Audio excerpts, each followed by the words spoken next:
एठी जो कहते केजरीवाल को नरेंद्र मोदी फसई देला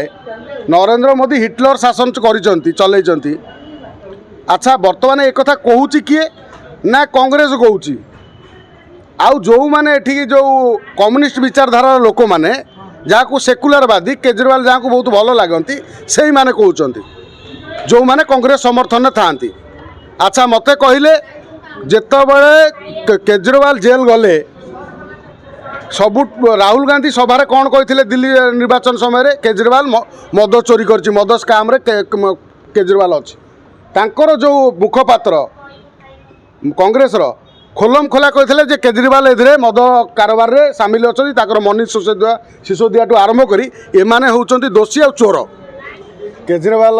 कांदुचंती आपणकर जो सांबादिक भाई माने देखौचंती भितर किसी सांबादिक भाई माने ताका आखि पाखु जूम करुचंती आखिरु लुह बोने आमे कौन कहते नहीं कांदुची किंतु आखिरु लुह बोने कांद जो आसे आखिर तो कम से कम लुह बोवा दरकार ऑटोमेटिक पलि आसे कहीं केजरीवाल आखिर तो लुह बो ना। आज जिते सी जेल जा पूर्व एक कहूल जेल बाहरी गला बर्तमान कौच नरेंद्र मोदी फसईदेला ये कौ भाया कथा। आज जो मैंने कहते जे केजरीवाल को बेल मिलगला केजरीवाल जड़े महापुरुष आपण कहले बेल आसवा निर्दोष खलास हवा भारत वर्ष इतिहास रे जदि आम सांविधानिक प्रक्रिया पर जो आम विश्वास रखिंट जिते कोर्टे जिते न्याय न्याय जाइए सबू कौन केवल दोषी माने ही सजा पाई निर्दोषी माने कौटी सजा पाई ना। हाँ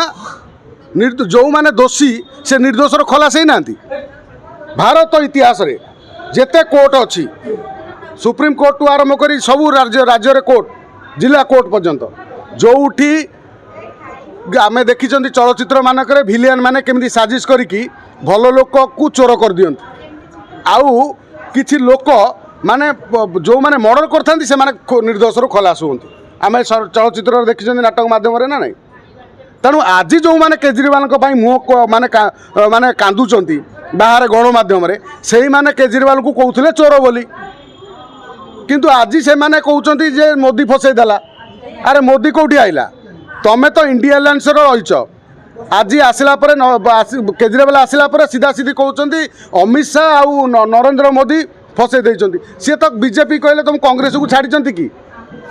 कांग्रेस बर्तमान कौन कौच ना पंजाब निर्वाचन अच्छी पंजाब बर्तमान बीजेपी आउ आम आदमी पार्टी कौन आलियंस निर्वाचन लड़े एक कथा कहते तो बर्तमान ये जो गोलिया मिसिया पाठ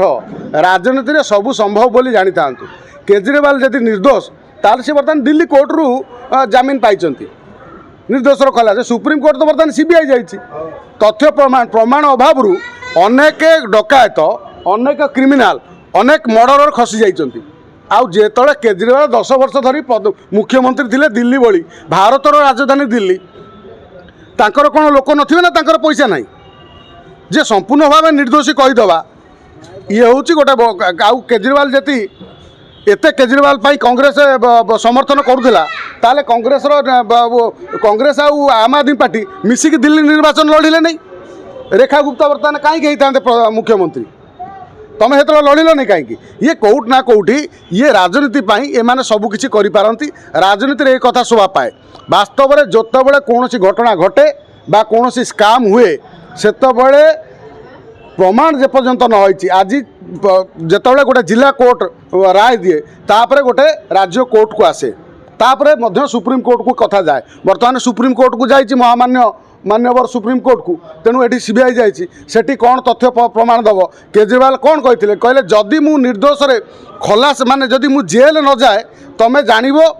ताहले मु भल लोक जदि जेल जाए ताल जानबो मते मु होउची चोर एक कथा निर्वाचन पूर्व कहते कि नहीं आम आदमी पार्टी निर्वाचन दिल्ली रे आपण गणमाध्यम सब खोली दिंतु देखु जदि मु जेल जाए ताहले मते कई भोट दब नहीं ताले मु चोर प्रमाण हेली जदि जेल गले बोले वोट देले अरे से मु कहू नहीं एटा सी निजे ही कहते गणमाध्यम तेणु एटी कथा पड़ी अनेक आमे एक कथा कहवा जदि ताले मु एबे प्रश्न पचारुची इतिश्री बेबिना पिहू परी ममिता मेहरा आदि हत्याकांड कहीं एपर्यंत से दोषी धरा एपर्यंत नवीन पट्टनायक 24 वर्ष शासन थिला बेले से कहीं न्याय मिललानी बर्तमान बीजेपी सरकार रे अनेक जगह न्याय मिलूनी कहीं मिलूनी ये कौट ना कौटी आम तो ये देखी रामचंडी रे गोटे असहाय मानसिक अनग्रसर झीटे जी गोटे अनाथ आश्रम रोला सी बाहर को आसी किसी लोक रेप करदे दुर्बृत्त से केस चापी दिया एनडीटीवी रे बाजिला परे तापरे ए कथा प्रगट है जानिले न तो 5 दिन केस जानी नथिले कई ओडिशावासी 5 दिन पर लोक जानिले एनडीटीवी रे आसला परे ता माने हिसाब करंतु सत कथा को केते लुचेई दिया जाए सत कथा को जो माने भूल करथांती स्काम करथांती तांकु मध्य लुचेई दिया जाए प्रमाण अभाव केड़े केड़े बड़ दोषी मर्डर क्रिमिनाल माने खलास हो जाइछन्ती केजरीवाल खलास हो गला को असुविधा हला।